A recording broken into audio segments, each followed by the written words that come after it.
우리가 로마서 4장을 공부하는데 아브라함의 믿음을 하나님께서 의롭다고 선포하셨습니다. 이 바울은 아브라함의 믿음 외에는 구원과 영생으로 들어갈 수 있는 믿음이 없다고 지금 말하는 것입니다. 그래서 오늘 이 로마서 4장에서 어떤 믿음을 우리가 가져야 되는가 하는 문제를 좀 살펴보려고 하는 것입니다. 바울은 모든 사람은 육신 아래에 있기 때문에 죄에 끌려다니게 된다는 사실을 말했습니다. 또 율법을 열심히 지키려고 애쓰는 것은 행위로는 도무지 하나님의 의에 이를 수 없다고 말했습니다. 또 바울은 하나님의 진노를 피할 수 있는 유일한 길은 무엇이라고 했죠? 유일한 길은 믿음으로 하나님의 의를 얻는 것이라고 했습니다. 자, 그러나 바울은 로마서 3장을 마치면서 3장 마지막 말씀에서 사람들이 이 믿음에 대해서 오해할 수 있는 여지를 또 막아놓았습니다. 그래서 로마서 3장 31절에 이런 말씀으로 3장을 마쳤습니다. 로마서 3장 31절입니다. 그런즉 우리가 믿음으로 말미암아 율법을 폐하느뇨 그럴 수 없느니라. 도리어 율법을 굳게 세우느니라. 성도 여러분, 로마서를 공부할 때 이 말씀을 로마서 3장 31절에 이 말씀을 무시하거나 외면하면 어떻게 될까요? 바울의 의도를 완전히 오해하게 되는 것입니다. 바울은 믿음으로 구원받는다는 사실을 강조하고 있는데 이 믿음이 무엇인가 하는 것을 놓쳐버리면 이 복음은 전혀 다른 방향으로 흘러가게 된다 하는 것입니다. 그러므로 우리가 여기서 분명히 인정하고 동의하고 오늘 공부를 좀 시작해야 될 필요가 있다는 것입니다. 제가 질문하면 여러분들 좀 대답해 주시기 바랍니다. 로마서에서 바울이 말하는 믿음은 율법을 폐지하거나 무시하는 믿음이 아니라 율법을 굳게 세우는 믿음입니다. 이 진리에 동의하시겠습니까? 네, 여러분이 동의하셨습니다. 그러니까 여러분들 마음속에 믿음하면 로마서에서 율법을 굳게 세우는 믿음이다 하는 것을 마음에 두고 공부하시면 되는 것입니다. 자, 이렇게 바울은 믿음이 내가 말하는 믿음이 무엇인가 하는 것을 분명하게 밝힌 다음에 지금 로마서 4장 1절로 넘어간다 하는 것입니다. 자, 로마서 4장에서는 아브라함의 믿음에 대해서 설명합니다. 자, 그러므로 이 아브라함의 믿음도 어떤 믿음이어야 됩니까? 율법을 굳게 세우는 믿음이어야 되겠죠. 자, 4장에서 바울은 왜 갑자기 아브라함에 대해서 말할까요? 왜냐하면 지금 이 로마서는 유대파 그리스도인들에게 보내는 편지서라고 그랬죠. 그래서 이 유대파 그리스도인들을 설득하기 위해서 쓴 글이 로마서이기 때문에 아브라함은 유대인들이 가장 존경하는 또 자랑하는 그들의 조상을 가져다가 지금 복음을 설명하는 것입니다. 그러므로 아브라함이 율법의 행위가 아니라 믿음으로 하나님의 의를 얻었다는 사실을 이 4장에서 입증하면 어떻게 될까요? 유대인들이 더 이상 할 말이 없게 되는 것이에요. 유대인들은 율법으로 구원을 얻으려고 애를 썼는데 바울이 그들의 조상 아브라함을 데려다가 이 아브라함까지도 믿음으로 구원받았다는 사실을 인정하면 유대인들은 아무 할 말이 없는 것입니다. 그리스도와 십자가를 모르던 구약 시대에도 여전히 믿음으로 의롭게 되었었다는 사실을 바울이 보여주기만 한다면 구약은 율법으로 의롭게 되었다고 믿었던 사람들의 입을 완전히 막을 수 있다는 것입니다. 자, 여기까지 이해가 되십니까? 네. 자, 그래서 이 로마서 4장에 아브라함을 바울이 등장시키게 된다는 것입니다. 자, 오늘날에도 이런 분들이 많이 있죠. 구약은 율법으로 구원 얻고 신약은 믿음으로 구원받는다는 이런 생각을 하는 사람들이 많이 있습니다. 그런 분들은 로마서 4장을 그래서 읽어봐야 된다는 것입니다. 자, 로마서 4장 1절 읽겠습니다. 로마서 4장 1절.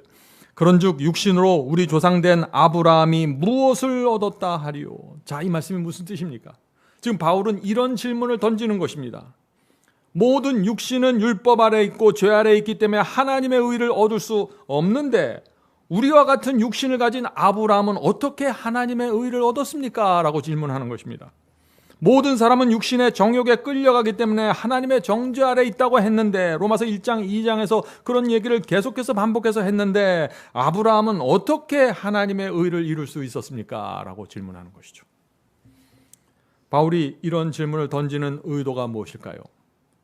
아브라함은 어떤 믿음을 갖고 있었는가? 참된 믿음은 무엇인가? 구원이 어떻게 이루어지는가 하는 것을 설명하려고 지금 질문을 던지는 것입니다. 자, 로마서 4장 2절 보겠습니다.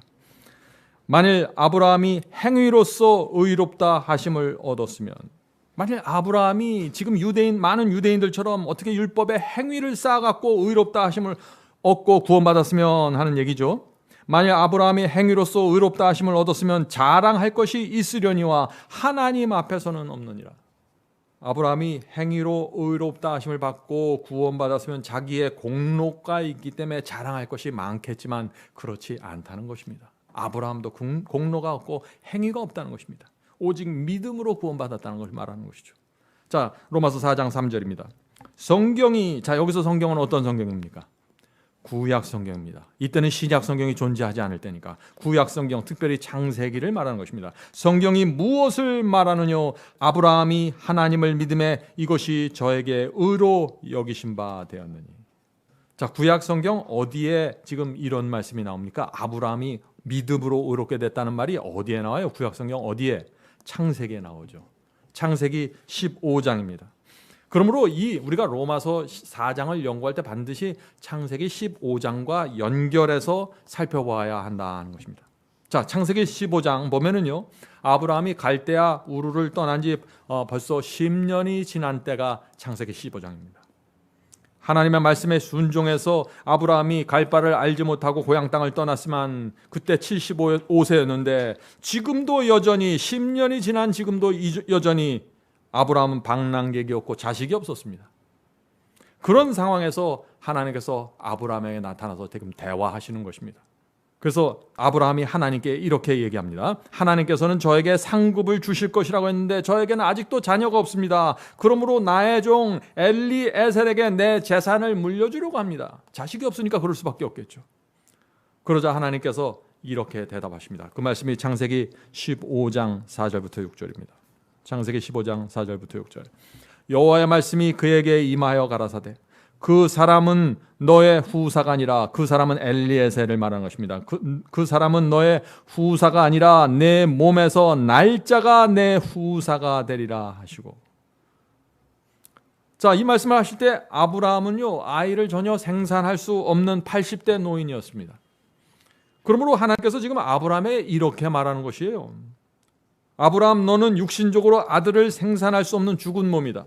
내 아내도 늙어서 아기를 낳을 수 없어. 아기를 갖는 것은 불가능한 것이야. 그러나 나는 너에게서 아들을 만들어낼 거야. 아들을 약속해 주시는 것입니다. 5절 6절 읽겠습니다. 창세기 15장 5절 6절. 그를 이끌고 밖으로 나가, 아브라함을 이끌고 밖으로 나가 가라사대 하늘을 우러러 뭇별을 셀 수 있는가 보라. 또 그에게 이르시되 내 자손이 이와 같으리라. 밤하늘에 빛나는 수많은 별들을 보면서 아브라함은 지금 88순 할아버지 아브라함에게 지금 저 하늘의 별과 같이 네 자손들이 많게 될 것이다 라고 지금 약속하시는 것입니다. 이 말씀은 인간의 상식으로는 도무지 받아들일 수 없는 말씀이죠. 어떻게 이 8순 할아버지가 아들을 낳고 그 자손이 하늘의 수많은 별처럼 많아질 수 있을까요? 전혀 불가능한 것입니다. 그런데 이 아브라함이 이 하나님의 말씀을 믿고 받아들였을까요? 자, 6절 읽겠습니다. 6절 다 함께 읽겠습니다. 6절입니다. 아브라함이 여호와를 믿으니 여호와께서 이를 그의 의로 여기시고. 성도 여러분, 이 말씀은 아브라함이 믿음으로 의를 얻었다 하는 이 말씀은 유대교회를 뿌리채 뽑아서 흔들 수 있는 강력한 충격적인 말씀입니다. 왜냐하면 그 당시 유대교회 전체는 율법을 통해서 율법을 잘 지켜서 구원을 얻을 수 있다고 믿었던 교회이기 때문에 그렇죠. 그런데 바울은 구약 시대에도 여전히 믿음으로 구원받았다는 사실을 창세기 15장에서 끄집어내서 지금 얘기하고 있다는 것입니다. 아브라함은 어떤 믿음을 통해서 의롭다 하심을 받았습니까? 어떤 믿음을 통해서 칭의를 받았나요? 이것은 완전히 불가능하게 보이지만 하나님께서 말씀하실 때 그 말씀을 믿음으로, 그 믿음 때문에 의롭다 하심을 받았다는 것입니다. 내 자신의 육체를 보면, 내 능력을 보면 전혀 불가능하지만, 지금 내 상황을 보면 전혀 불가능하지만 하나님께서 말씀하셨으니까 내가 그 말씀을 믿겠습니다 하면 하나님께서 바로 그것을, 그 마음을, 그 믿음을 의롭다고 여겨주신다는 것입니다. 자, 아브라함이 그런데 어떻게 그 불가능한 것을 믿음으로 받아들일 수 있었을까요? 하나님께서 아브라함에게 하늘의 별들을 보여주면서 네 자손이 저렇게 수많은 별들처럼 많아질 것이다 라고 말했습니다. 그때 이 아브라함의 머릿속에 무엇이 떠올랐을까요? 저 하늘의 별들을 보면서 태초에 하나님께서 말씀하심으로 저 별들을 만드셨지. 말씀으로 빛이 있으라고 했을 때 빛이 있었지. 말씀으로 동물들이 있으라고 했을 때 수많은 동물들이 종류대로 튀어나왔지. 하나님께서 말씀하시면 반드시 이루어지는 것이지, 그렇게 생각했던 것입니다. 그러므로 내 늙은 와이프의 태에서 아기를 갖게 한다는 것도 가능하겠지라고 믿었던 것입니다. 하나님께서 말씀하시면 반드시 이루어진다는 믿음, 그것이 구원받는 믿음입니다. 아브라함은 내 나이가 몇 살이고 내 나이가 얼마나 늙었는지 생각하지 않았습니다. 하나님의 입에서 그 말씀이 나왔다는 그 자체가 중요한 것입니다. 그래서 아브라함은 이런 질문을 하지 않았습니다. 하나님, 과학자들은 여인이 월경이 끊어진 지 오래면 아기를 낳을 수 없다고 합니다. 과학자들은 하나님과 생각이 다릅니다. 제가 누구의 말을 믿어야 합니까? 이런 질문을 하지 않았어요. 성도 여러분, 하나님께서 말씀하셨으면 반드시 이루어질 것을 온 마음으로 믿고 기대하면서 살아가야 합니다. 그것이 구원받는 믿음입니다. 그것이 로마서가 말하는 믿음이에요. 아브라함이 바로 그런 믿음을 갖고 있는 걸 보고 하나님께서 너는 의롭다라고 말씀하셨다는 것입니다. 성도 여러분, 우리는 성경에서 하나님께서 어떤 믿음을 보면서 의롭다고 하는지 잘 보아야 합니다. 왜냐하면 이 믿음에 의해서 구원이 결정돼 버리기 때문에 그렇죠. 오늘 많은 사람들이 구약과 신약의 구원을 이렇게 나눠서 설명하죠. 하나님께서 구약 시대는 율법을 통해서 죄인을 구원하려고 했는데 유대인들은 율법을 지키지 못했습니다. 그들은 형식과 의식에 빠져서 율법주의에 매몰됐습니다. 그러자 하나님께서 구약시대의 문제점을 인정하시고 전략을 바꿨습니다. 그래서 신약시대부터는 믿음으로 구원받게 했습니다 라고 생각합니다. 오늘 많은 사람들이 이런 식으로 생각합니다. 이거는 정말 큰 오해죠. 하나님께서 문제를 인정했다면 하나님은 완전한 분이 아니에요. 하나님은 거기서뿐만 아니라 다른 데서도 여전히 문제를 일으킬 수 있고 실수할 수 있는 신이 되는 것입니다. 하나님은 그런 분이 아닙니다. 하나님은 완전한 분이기 때문에 처음부터 지금까지 에덴 동산부터 예수께서 재림하실 때까지 오직 한 가지 방법, 오직 믿음으로만 구원을 이루시고 영생으로 영혼들을 인도하십니다. 그래서 창세기 15장에서도 아브라함이 믿음으로 의롭다 하심을 받았다고 말한다 하는 것입니다. 바울이 그 말씀, 창세기 15장에 있는 그 말씀을 가져다가 로마서 4장에서 말하고 있다 하는 것입니다. 바울은 아브라함도 행위가 아니라 믿음으로 의롭게 되었다고 말한 다음에 이제 4절을 이어갑니다. 로마서 4장 4절부터 8절을 하나씩 읽으면서 설명하겠습니다. 로마서 4장 4절부터 8절입니다. 일하는 자에게는 그 삭을 은혜로 여기지 아니하고 빚으로 여기거니와. 자, 일하면 그 대가로 삭을 받죠? 일한 대가로 삭을 받으면 그건 은혜가 아닙니다. 그건 당연히 내가 받아야 될 것을 받는 것입니다. 그런데 일하지 않았고 일할 자격도 없는데 삭을 받으면 어떻게 돼요? 그건 완전히 은혜가 되는 것입니다. 자격이 없는 사람이 받았기 때문에 당연히 마음속에 뭐가 생겨요? 빚진 마음이 생길 수밖에 없는 것입니다. 은혜를 통해서만 그래서 빚진 자의 심령이 생기는 것입니다. 율법을 통해서는 빚진 자의 심령이 생길 수가 없는 것이죠. 자, 5절부터 이 오늘날 기독교에서 가장 많이 오해하는 말씀이 나옵니다. 로마서 4장 5절입니다. 이 로마서 4장에서 반드시 이 5절을 이해하고 넘어가야 되는 것입니다. 자, 5절 읽겠습니다.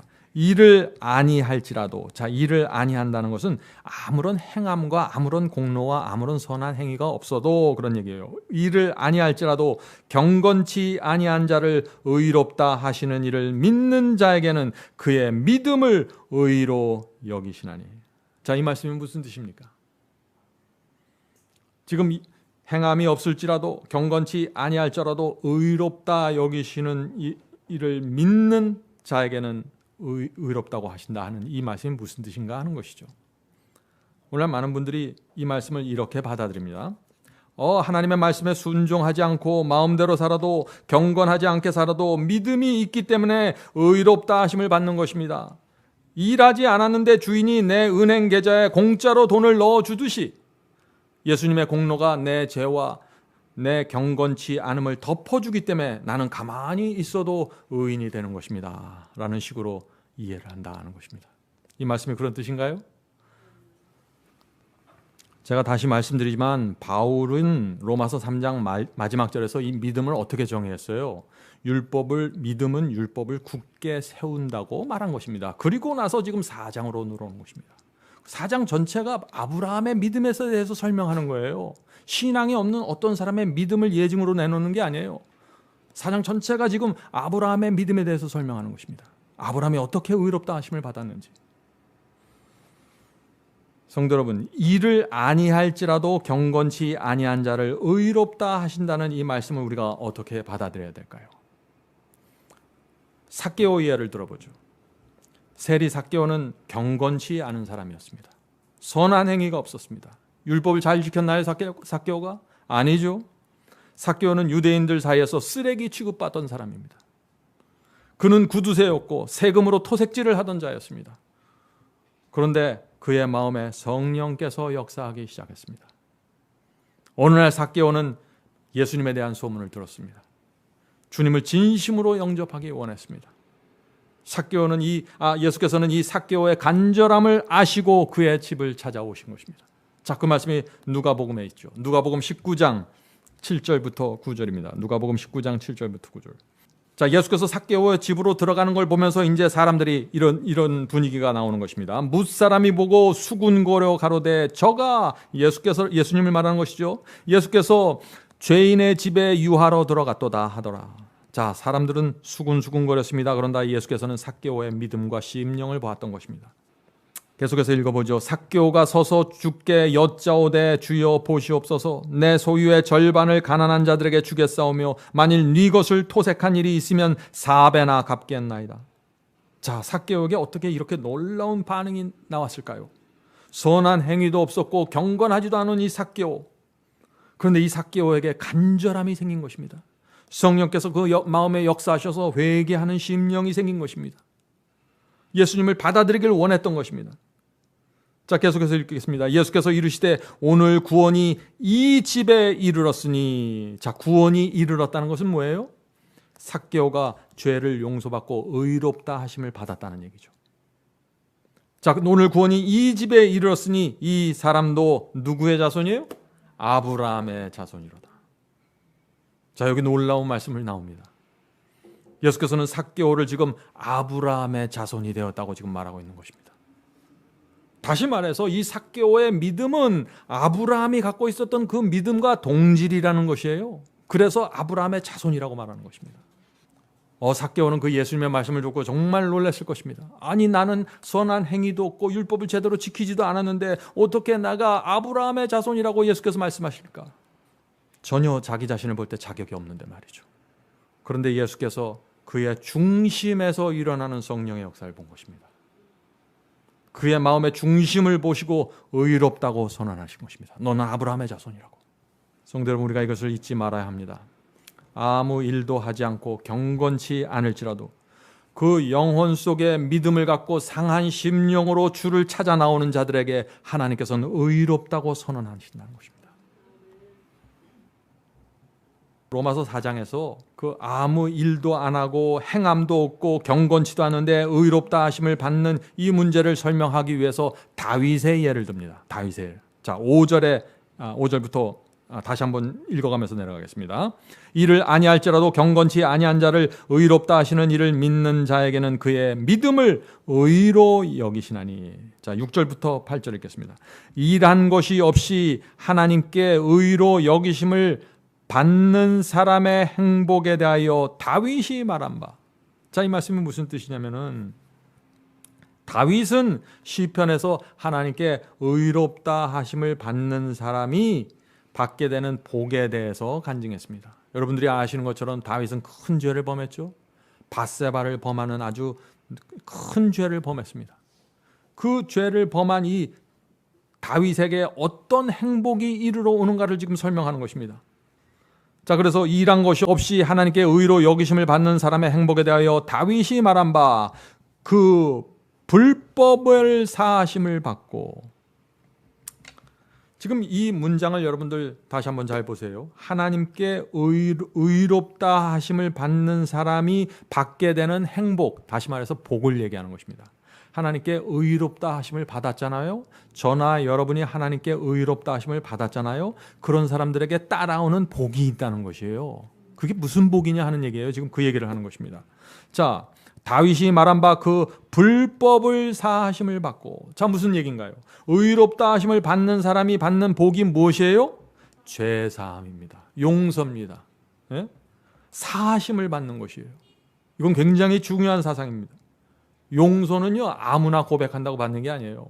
의롭다 하심을, 믿음으로 의롭다 하심을 받는 사람들이어야 됩니다. 그 사람들이 용서가 같이 가는 것입니다. 자, 그 이유를 제가 나중에 말씀드릴게요. 자, 계속해서 읽어보죠. 그 불법을 사하심을 받고 그 죄를 가리우심을 받는 자는 복이 있고 주께서 그 죄를 인정치 아니하실 사람은 복이 있도다 함과 같으니라. 자, 이 말씀은 무슨 뜻입니까? 하나님을 진심으로 믿고 의롭다 하심을 받는 사람에게는 하나님께서 주시는 특별한 복이 있는데, 그것이 무엇이라는 얘기예요 지금? 죄사함, 용서입니다. 성도 여러분, 이것을 뒤집어서 생각하면 뭐가 돼요 이게? 만약 우리가 진심으로 하나님의 말씀을 믿지 않으면은 죄를 용서받을 수 없다는 얘기예요. 왜 그럴까요? 왜 이 믿음이 용서와 관계가 될까요? 그건 당연한 것입니다. 하나님의 말씀을 믿지 않으면서 입으로 아무리 죄를 고백해도 죄사함을 받을 수 없다는 것이에요. 당연한 것이죠, 이거는. 로마서 4장 6절부터 8절의 말씀은 이 바울이 시편에서 인용한 말씀입니다. 자, 시편 어딘가요? 시편 32편에 그 다윗이 밧세바를 범한 죄를 놓고서 괴로워하는 장면입니다. 자, 시편 32편 1절부터 5절을 읽어보죠. 허물의 사함을 받고 그 죄의 가리움을 받는 자는 복이 있도다. 자, 여기서 복이 있다고 얘기하죠. 하나님께서 어떤 사람의 죄를 가리워 줄까요? 마음에 간사함이 없고 여호와께 정죄를 당치 않는 자는 복이 있도다. 내가 토설치 아니할 때 종일 신음함으로 내 뼈가 쇠하였도다. 주의 손이 주야로 나를 누르시오니 내 진액이 화하여 여름 가물의 마름같이 되었나이다. 셀라. 내가 이르기를 내 허물을 여호와께 자복하리라 하고, 자, 곤고하고 상한 심령으로 죄를 자복하는 그 사람에게 그 죄가 가리움 받게 된다, 덮여짐 받게 된다는 것입니다. 자복하리라 하고 주께 내 죄를 아뢰고 내 죄악을 숨기지 아니하였더니 곧 주께서 내 죄의 악을 사하셨나이다.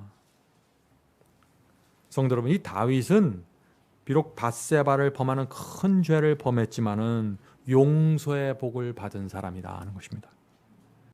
다윗이 그런데 용서를 받았는데 다윗이 한 일은 아무것도 없어요. 다윗이 무슨 행함이 있습니까? 용서받을 자격도 없어요, 사실. 밧세바뿐 아니라 그 남편까지 의도적으로 죽였습니다. 그러나 이 다윗은 종일 신음하고 뼈가 쇠하여지는 그 고통 속에서 상한 심령으로 지금 죄를 고백하는 것입니다. 주 앞에 나가서. 하나님께서 바로 그런 심령을 보셨기 때문에 경건하지 않는 이 간음죄를 범한 자, 살인자 다윗의 죄를 덮어주셨고 의롭다 해주셨다 하는 것입니다. 하나님께서 우리의 마음 하나를 보시면서 그래서 용서하시고 의롭다고 하시는 것입니다. 여러분들 지난 생애 동안 어떻게 살아오셨습니까? 아무 일도 하지 않았고 선한 행위도 없고 경건하지 않아도 좋습니다. 지금 이 순간에 여러분의 심령 속에 간절한 마음을 갖고 주님을 믿음으로 받아들이면서 주여, 제가 여기 있습니다, 받아주시옵소서. 이렇게 할 때 하나님께서 의롭다 해주시고 여러분의 죄를 사하해 주신다는 것입니다. 아버지의 마음으로 해주시는 거죠. 성도 여러분, 로마서 4장 5절을 이해하시겠습니까? 이를 아니할지라도 경건치 아니한 자를 의롭다 하시는 이를 믿는 자에게는 그의 믿음을 의로 여기시나니 하는 이 말씀의 의미 말입니다. 이것은 그냥 경건하지 않게 마음대로 살아도, 하나님의 말씀에 순종하지 않아도, 그 마음에 성령을 거절하는 것이 있어도 여전히 하나님께서 믿기만 하면 덮어준다, 이런 얘기가 전혀 아니에요. 자, 로마서 4장 9절부터 11절 말씀을 넘어가겠습니다. 로마서 4장 9절부터 11절. 그런즉 이 행복이, 자, 여기서 나오는 이 행복이 무엇입니까? 앞에서 나왔죠? 여기서 나오는 행복은 하나님께 죄 사함을 받는 행복, 복을 말하는 것입니다. 그런즉 이 행복이 할례자에게니요 혹 무할례자에게도뇨. 자, 죄 사함을 받는 이 복이 할례자에게 옵니까? 무할례자에게 옵니까? 라고 질문을 하는 것이에요. 계속해서 읽어보죠. 대저 우리가 말하기를 아브라함에게는 그 믿음을 의로 여기셨다 하노라. 그런즉 이를 어떻게 여기셨느냐? 할례시냐 무할례시냐. 자, 이 질문의 뜻이 무엇입니까? 하나님께서 아브라함의 믿음을 보고 의롭다 하고 하셨죠? 근데 하나님께서 아브라함을 의롭다고 하셨는데 그때가 언제냐는 질문이에요. 아브라함이 할례를 받았을 때냐, 할례를 받지 않았을 때냐, 그렇게 묻는 것입니다. 유대인들의 마음속에는 할례 받지 않은 자가 의롭다 여긴다? 이건 말이 안 되는 거예요.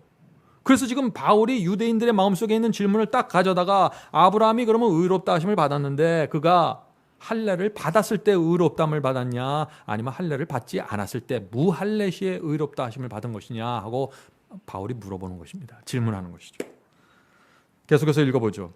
할례 시가 아니라 무할례 시니라. 이것은 아주 간단한 말씀이지만 이 말씀은 유대인들의 마음에 엄청난 충격을 주는 것입니다. 아니, 할례를 받지 않는 사람이 어떻게 의롭다 하심을 받아? 말이 안 된다 생각하는 것이죠. 아브라함은 무할례 시에 의롭다 하심을 받았습니다.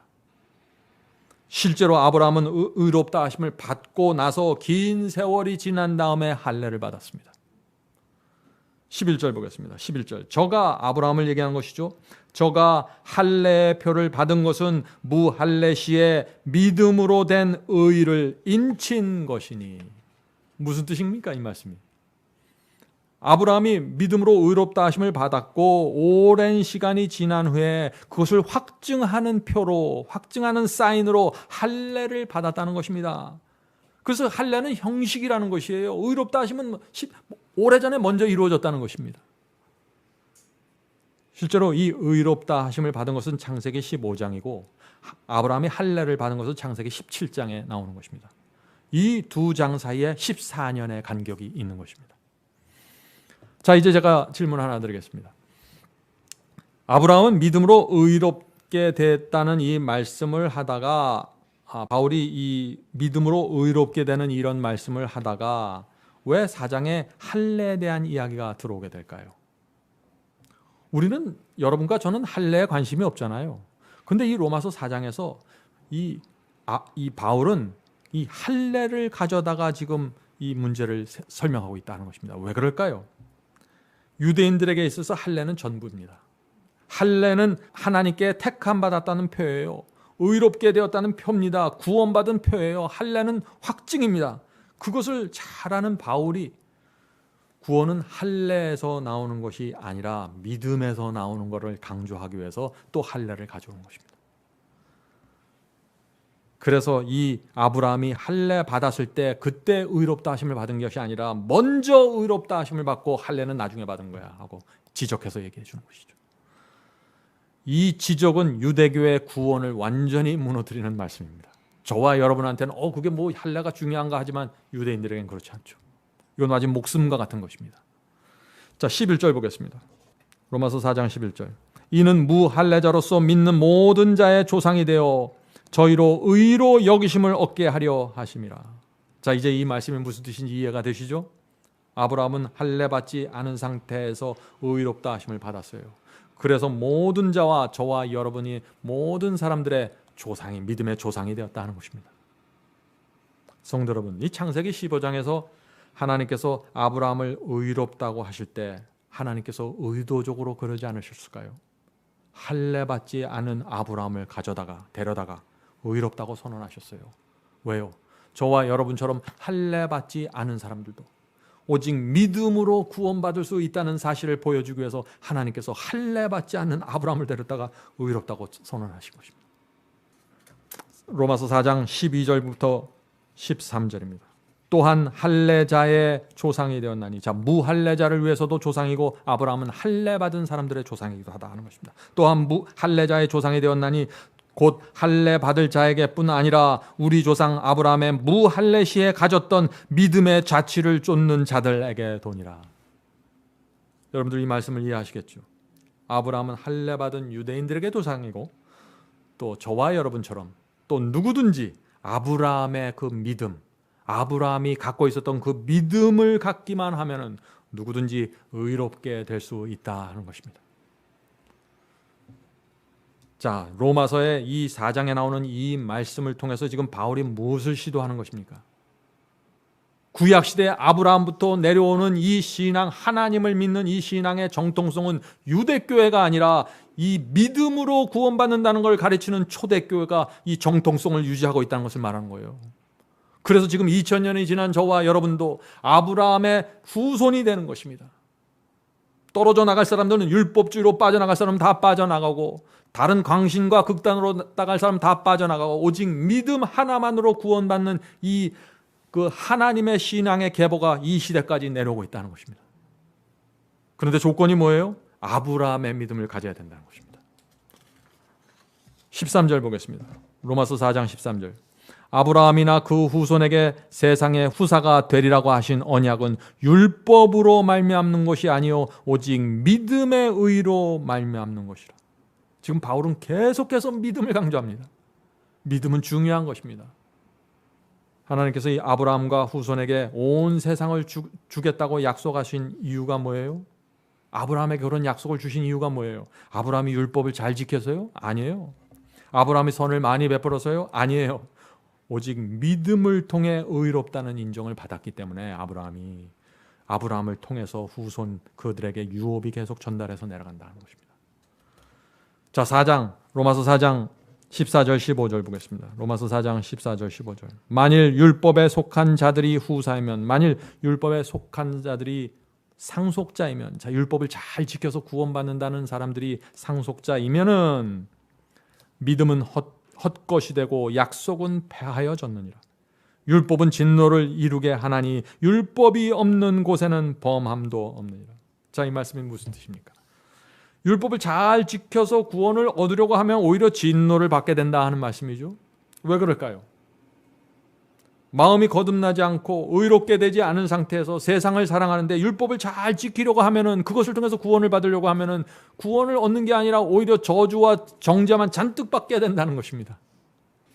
성도 여러분, 이 로마서 3장 31절 말씀, 여러분들 이 말씀을 꼭 기억하셔야 돼요. 말씀처럼 율법을 굳게 세우는 믿음이 없으면은 율법은 오히려 진노를 가져온다는 것입니다. 자, 로마서 4장 16절 보겠습니다. 로마서 4장 16절. 그러므로 후사가 되는, 자, 아브라함의 후손이 되는 이것이 은혜에 속하기 위하여 믿음으로 되나니. 자, 지금 번역이 좀 어렵게 돼 있죠. 아브라함의 후손이 되는 것이 은혜가 되려면은 오직 믿음을 통해서 아브라함의 후손이 되어야 한다는 것입니다. 왜 믿음을 통해서만 아브라함의 후손이 될 수 있을까요? 왜? 그 다음 말씀 읽겠습니다. 이는 왜냐하면 이 약속을 그 모든 후손에게 굳게 하려 하심이라. 자, 여기 바울이 왜 믿음을 통해서만 아브라함의 후손이 될 수 있다고 했습니까? 왜냐하면 하나님께서 아브라함에게 주신 약속을 모든 사람들에게 확실하게 받게 하려면 이 믿음밖에 없는 것입니다. 다시 말해서 다른 방법을 통해서는 구원을 받을 수가 없다는 것입니다. 불교처럼 율법을 잘 지켜서 공로를 잘 쌓아서 구원받으라고 하면 아무도 받을 수 없다는 것이에요. 그런데 하나님을 믿으면 구원받는다라고 말하면 어떻게 돼요? 거기서부터 은혜가 시작되고 구원의 길이 열릴 수 있다는 것입니다. 성도 여러분, 그러므로 믿음으로 살아야 된다는 것입니다. 날마다 느낌에 따라서, 감정에 따라서 오르락 내리락 하지 말고 믿음이 있는가를 확인하면 되는 것입니다. 그러므로 저와 여러분이 해야 될 일이 뭐예요? 두 가지를 확인하는 것입니다. 첫째는 내가 정말 온 마음으로 하나님을 믿는가, 이것입니다. 두 번째는 내가 정말 하나님의 은혜를 감사하는가. 이것이 있으면 믿음으로 살아가십시오. 이것이 없으면 하나님께 나가서 회개하는 심령으로 믿음을 달라고 기도하십시오. 그래서 이것이 확인이 되면은 불안해하지 말고 하나님의 말씀을 붙잡고 믿음으로 전진하면 되는 것입니다. 그날 내 컨디션에 따라서 그 상황에 따라서 자꾸 흔들릴 필요가 없다는 것이에요. 유대인들은 왜 멸망당했습니까? 그러면은 그들은 하나님의 은혜를 몰랐어요. 온 마음으로 믿지 않으면서 구원받기 위해서 율법을 잘 지키려고 도전하다가 멸망당한 것입니다. 그들의 치명적인 문제가 뭡니까? 성령의 역사를 거절한 것입니다. 성령께서 그들 마음속에 호소하고 감동하실 때 그들은 거절하고 율법에만 매달렸습니다. 그러다가 멸망당한 것이죠. 자, 그러면서 계속해서 말씀 읽겠습니다. 이 바울이 아브라함의 후손을 두 부류로 지금 나눕니다. 자, 율법에 속한 자에게뿐 아니라, 자, 율법에 속한 자라는 건 뭐예요? 유대인들을 말하는 것입니다. 유대인들뿐 아니라 아브라함의 믿음에 속한 자에게도니, 아브라함의 믿음을 가진 이방인들이죠. 저와 여러분 같은 사람들이죠. 아브라함은 하나님 앞에서 우리 모든 사람의 조상이라. 자, 아브라함은 유대인뿐 아니라 모든 믿는 자의 조상이다 하는 것입니다. 그러므로 우리는 아브라함이 갖고 있었던 그 믿음을 갖고 이 세상을 살아가면 되는 것입니다. 자, 오늘 말씀을 마치면서 두 가지를 살펴보도록 하겠습니다. 첫째는 믿음과 언약 문제입니다. 둘째는 믿음의 성장 문제입니다. 왜 성장을 다루냐면 한 번 의롭다 하심을 받으면 거기서 끝나는가 하는 얘기죠. 하나님께서 아브라함에게 하늘의 별 같은 많은 후손들을 약속하셨습니다. 그리고 그들이 살 땅을 약속해 주셨습니다. 아브라함이 하나님의 그 약속을 믿었을 때 의롭다 하심을 받았어요. 그러나 그 의롭다 하심을 받았을 때 아브라함과 하나님은 언약 관계로 들어간 것입니다. 하나님께서 약속하셨고 아브라함이 그것을 믿었습니다. 그래서 이 하나님과 아브라함 사이에 언약이 맺어진 것입니다. 그러므로 의롭다 하심과 언약은 하나로 연결되어 있다 하는 것입니다. 다시 말해서 언약이 깨어지지 않아야만 의롭다 하심이 유지될 수 있다는 것이에요.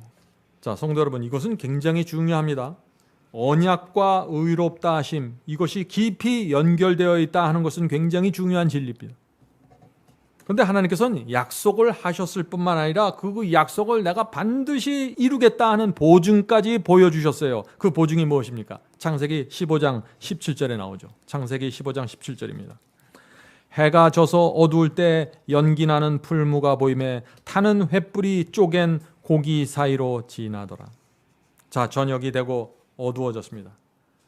하나님께서 아브라함 앞에서 수양과 암 염소와 비둘기의 배를 가르고 쪼갠 후에 땅에다 늘어놓고 횃불을 그 사이로 지나가게 하셨습니다.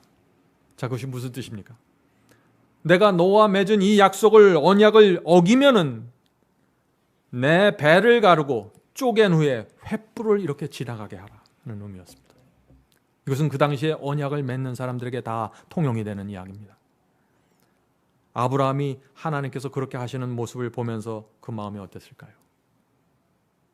아마 온몸에 소름이 돋으면서 감격했겠죠. 창조주 하나님께서 아무것도 아닌 나를 위해서 이렇게까지 보증을 해 주시는구나. 하나님의 편에 있어서는 이것보다 더 확실한 보증은 줄 수 없는 것입니다. 아브라함에게. 이제 남은 것은 무엇이에요? 남은 것은 아브라함이 이 하나님의 약속과 보증을 믿고 믿음으로 살아가는 것입니다. 성도 여러분, 그래서 믿음이 중요한 것입니다. 하나님께서는 십자가에서 모든 것을 다 이루셨습니다. 모든 보증을 해주셨어요. 약속을 해주셨습니다. 모든 것은 지금 이제 남은 것은 우리입니다. 우리가 그것을 믿음으로 받아들이고 우리의 생애를 살아가면 되는 것입니다. 이 짧은 생애를.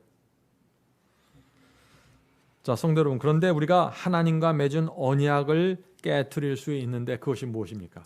그것이 바로 죄입니다. 불순종이죠.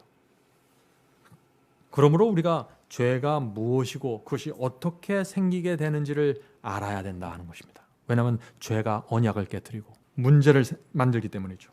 자, 죄는 어떤 과정으로 생길까요? 먼저 하나님의 말씀에 대한 믿음이 흔들리면은 문제가 생기기 시작하는 것입니다. 하나님의 말씀에 대한 믿음이 흔들리면 어떻게 돼요? 의심과 불신이 생기겠죠. 그렇게 되면 죄가 들어오게 되는 것입니다. 아담과 하와도 그래서 죄를 범했습니다. 하나님께서 언약을 주셨습니다. 따먹지 말라. 그러면 영생을 주리라 하는 언약을 주셨어요. 근데 그 말씀에 대한 믿음이 흔들렸습니다. 불신과 회의가 들어왔어요. 그때 죄가 된 것입니다. 그래서 죄가 들어오니까 언약이 깨진 것입니다. 자, 이것이 죄가 생기는 과정입니다. 그래서 많은 사람들이 하나님과의 그 언약을 깨뜨리지 않으려고 어떻게 해요? 죄를 안 지려고 애를 쓰죠. 말씀과 계명대로 살려고 애를 쓰는 것입니다. 죄를 안 지려고. 그런데 우리가 이 문제를 좀 더 근원적으로 살펴봐야 된다는 것입니다. 죄가 생기게 되는 그 출발점이 무엇이었죠? 믿음이에요. 믿음. 믿음이 흔들리면서 의심과 회의가 생기고 그러면서 죄가 생기는 것이에요. 그러므로 죄의 출발점은 믿음이에요. 그래서 믿음이 중요한 것입니다. 하나님을 붙잡는 믿음이 견고하면은 그래서 죄가 나타날 수가 없는 것입니다. 그러나 그 믿음이 흔들리면은 죄가 또 쉽게 들어오죠. 성도 여러분, 그래서 바울이 우리에게 말하는 것입니다. 어떤 믿음을 갖고 있는가, 어떤 믿음을 가져야 하는가를 지금 바울이 말하는 것이에요. 로마서 4장에서. 그 아브라함의 믿음이 어떤 믿음입니까? 바울이 제시하는 믿음은 아브라함의 믿음과 같은 믿음을 가지라는 것이죠. 아브라함의 믿음이 어떤 믿음입니까? 하나님의 말씀이 이해되든지 않든지, 세상이 인정하든지 인정하지 않든지 아멘 하면서 순종하고 따라가는 믿음입니다. 그것이 아브라함의 믿음입니다. 그것이 의롭다 하심을 받는 믿음이고 구원받는 믿음입니다. 그것이. 그래서 도무지 아이를 가질 수 없는 아브라함 부부를 데려다가 내가 너에게 아기를 주겠다. 이것은 마치 전혀 하늘에서 물이 떨어지지 않는, 한 번도 떨어지지 않았던 그 시대의 노아를 불러다가 이 세상을 물로 덮어서 멸망시키겠다는 똑같은 얘기입니다. 지금 그 도무지 이루어질 수 없고 불가능한 그 얘기를 주시면서 네가 믿을래? 라고 말하는 것입니다. 그것을 믿으면은 의롭다 하심을 받는 것입니다. 저와 여러분도 마찬가지입니다. 성경에 있는 말씀을 있는 그대로 우리가 믿고 받아들이면 우리가 살아온 것이 경건치 않을지라도, 우리가 살아온 것이 선한 행위가 없을지라도 하나님께서 지금 우리에게 오셔서 너는 의롭다고 선언해 주신다는 것입니다. 그래서 여기에 은혜가 있는 것이에요. 과거의 죄를 하나하나 캐서 들춰서 심판하고 재판하는 것이 아니라 지금 현재 내 마음과 내 영혼이 하나님께 굴복되어 있는가, 하나님을 내가 온 마음으로 받아들이는가, 그것으로 하나님께서 의롭다 하심을 결정한다는 것입니다. 얼마나 감사합니까? 바로 여기서 이 세상의 수많은 우상 종교들과 다른 점이 바로 여기에 나오는 것이죠. 자, 이제 믿음의 성장을 살펴보겠습니다. 창세기 15장에서 하나님께서 아브라함의 믿음을 의롭다고 선언하셨죠? 그런데 그 믿음은, 그 아브라함의 믿음은 가만히 있지 않고 그의 생애를 통해서 성장하고 성장해 가는 것입니다. 그래서 창세기 22장의 믿음까지 나가게 되는 것입니다. 자, 창세기 22장에 어떤 믿음의 사건이 나옵니까?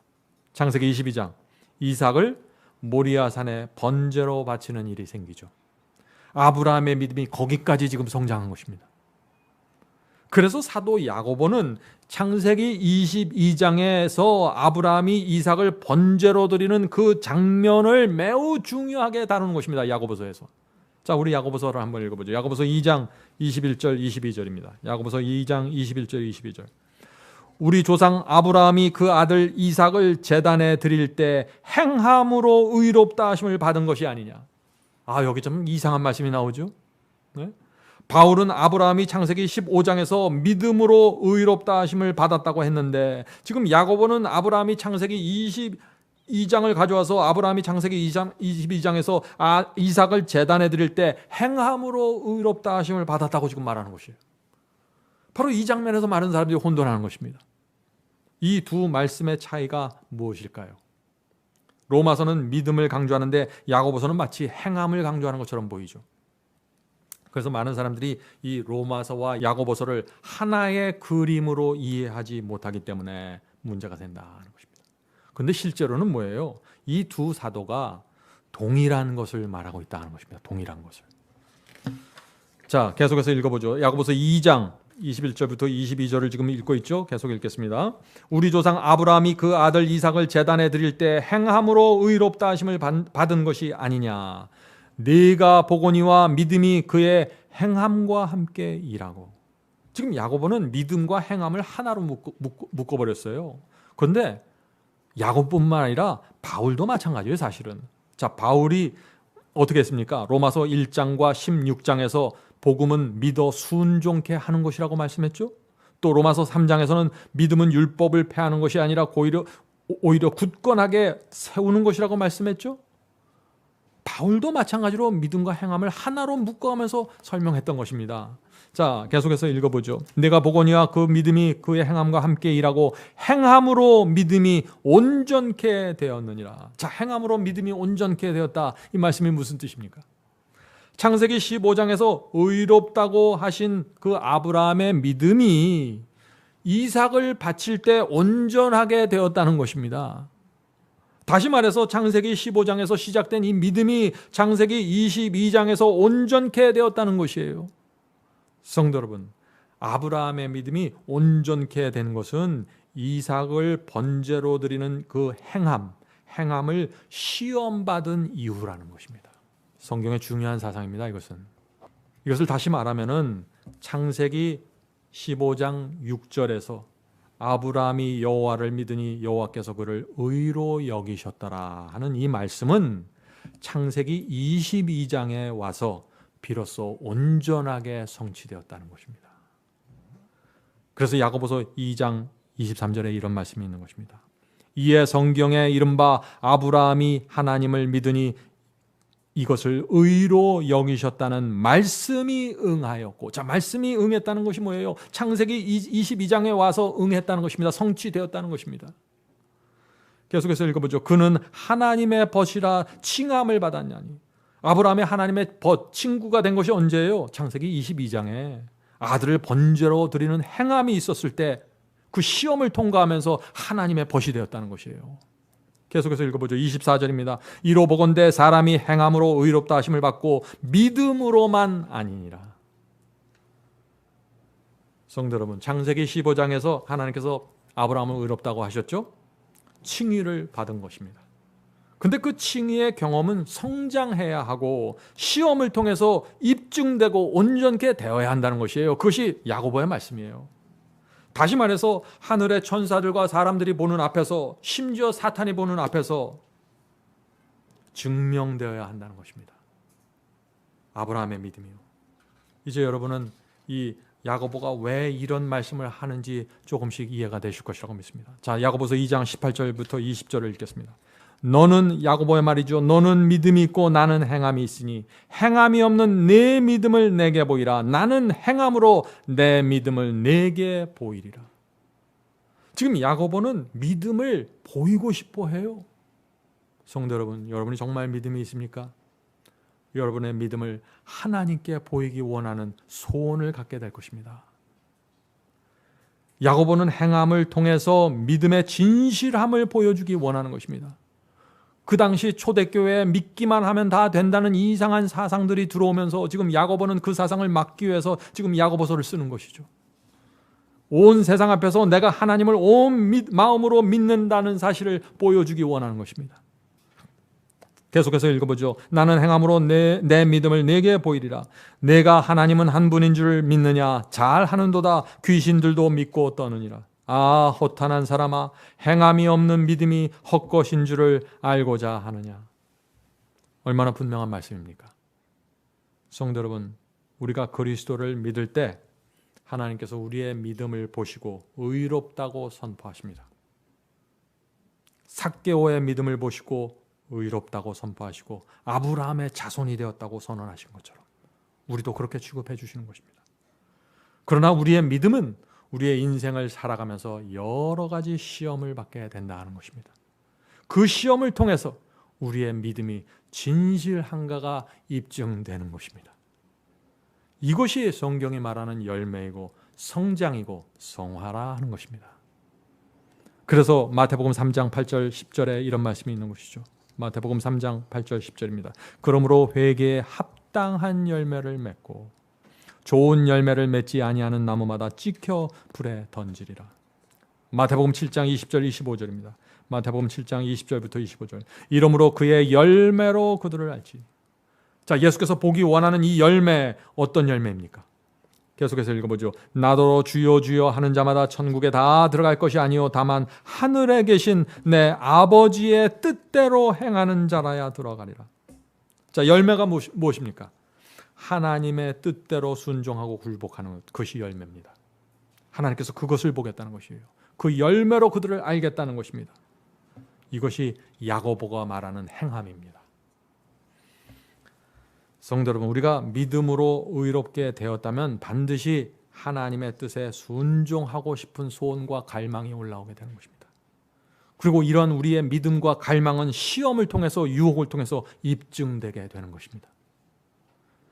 그 입증을 위해서 날마다 성령께서 우리에게 오셔서 도와주시는 것입니다. 우리 양심 속에 말씀해 주시는 것이죠. 자, 끝으로 제가 이야기를 드리겠습니다. 저희 집은 이 아이들이 강아지를 좋아했습니다. 그래서 항상 개를 길렀습니다. 저희 집에서. 근데 어떤 때는 친구가 개를 줘서 기르게 되었고, 어떤 때는 생일 선물로 강아지를 받아서 또 길렀습니다. 그런데 개가 아프거나 사고를 당하면은 제가 고민이 됩니다. 왜냐하면 이 미국에서 개 병원값이 아주 굉장합니다. 예? 치료비가 너무 비싸는 거예요. 어떤 때는 한국 돈으로 계산하면 몇십만 원 이상으로 넘어가 버립니다. 뭐 100만 원 이상도 넘어갈 수 있죠. 그때 그 당시에 어떤 때는 제가 좀 경제적으로 어려웠을 때 그 치료비가 크게 부담이 되는 것입니다. 그때 내 마음 한구석에 개를 포기하고 싶은 이런 충동도 있었지만 아이들의 눈을 바라보면 그럴 수가 없는 것이죠. 그래서 병원에 데려가서 치료하고 약을 사서 먹이는 것입니다. 여러 날 동안 개를 극진하게 보살피기 시작했습니다. 그랬더니 어떻게 돼요? 이 개에게 많은 투자가 들어가면서 정이 들고 이 개가 제 마음에 새롭게 보이기 시작했습니다. 성도 여러분, 그때부터 우리 가정에서 이 개는, 그 강아지는 우리 가족이 되어버렸습니다. 뭐 버린다는 것은 생각할 수도 없고 말할 수도 없는 거예요. 끌어안고 가야 되는 것입니다. 그 강아지는 우리 가정에서 정말 가치 있는 존재가 되었죠. 하나님께서 우리에게 엄청난 사랑과 희생을 퍼부어 주셨습니다. 우리가 자격이 있고 우리가 말 잘 들어서 그런 것이 아니라, 우리가 존귀해서 사랑받은 것이 아니라, 우리가 많은 사랑과 희생을 받았기 때문에 우리가 존귀해진 것입니다. 하나님의 눈에. 은혜 때문에 우리가 존귀해진 것이죠. 그러므로 이제 우리가 하나님의 사랑과 은혜와 그 희생에 뭔가 보답해 드려야 되지 않을까요? 우리가 어떻게 해야 될까요? 무엇을 하나님께 돌려드려야 될까요? 하나님께서 원하시는 것은 하나입니다.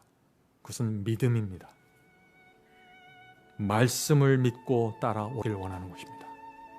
내가 너에게 무슨 말을 할 때 이 세상 사람들이 다 그 말은 틀렸다고 말할지라도, 이 세상 사람들이 다 그 말을 인정하지 않을지라도 너만은 내 말을 믿고 따라와다오. 이럴 때 우리가 그 말씀을 붙잡고 믿고 따라갈 때 하나님께서 믿음으로 네가 의롭게 됐다고 선언해 주신다는 것입니다. 아무런 선한 행위가 없고 경건치 않았던 내 모든 과거를 하나님께서 사해 주신다는 것입니다. 하나님께서는 우리의 믿음을 원하십니다. 하나님께서 무엇을 말씀하셔도 아멘, 주여 제가 믿습니다, 순종하기 원합니다, 그것이 제 소원이고 갈망입니다 라고 말할 때 하나님께서 우리를 의롭다고 해주신다는 것입니다. 하나님께서 왜 그런 믿음을 우리에게 요구하실까요? 왜냐하면 그런 믿음만이 사탄이 던지는 시험과 유혹을 승리하고 영생으로 들어갈 수 있는 믿음이기 때문에 그렇다는 것입니다. 성도 여러분, 우리 모두 어린 양이 인도하는 대로 따라가는 성도들이 되기를 제가 간절히 바랍니다.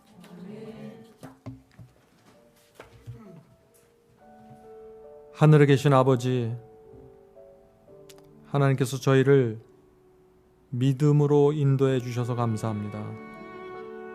저희의 썩어 없어질 육신을 의지하고 저희 스스로 구원을 얻으려고 했던 적이 얼마나 많은지 모릅니다. 이제 다 내려놓고 하나님의 말씀을 믿는 믿음을 통해서 주께 나가기 원합니다. 주여 저희를 인도해 주시고 도와주시옵소서. 저희의 믿음 속에 항상 주께 가까이 가고자 하는 갈망을 새겨주시고 저희 마음속에 끊임없이 주의 말씀을 따르고 순종하고자 하는 소원을 새겨주시옵소서. 하늘에 계신 아버지, 무엇보다 날마다 성령을 저에게 부어주셔서 저희의 마음을 부드럽게 해주시고 회개케 해주시고 늘 감사와 은혜가 충만한 삶 살 수 있도록 도와주시옵소서. 그것이 기독교 신앙인 것을 우리가 배워갈 수 있도록 도와주시옵소서. 이 모든 말씀 예수 그리스도의 이름으로 간절히 기도드립니다.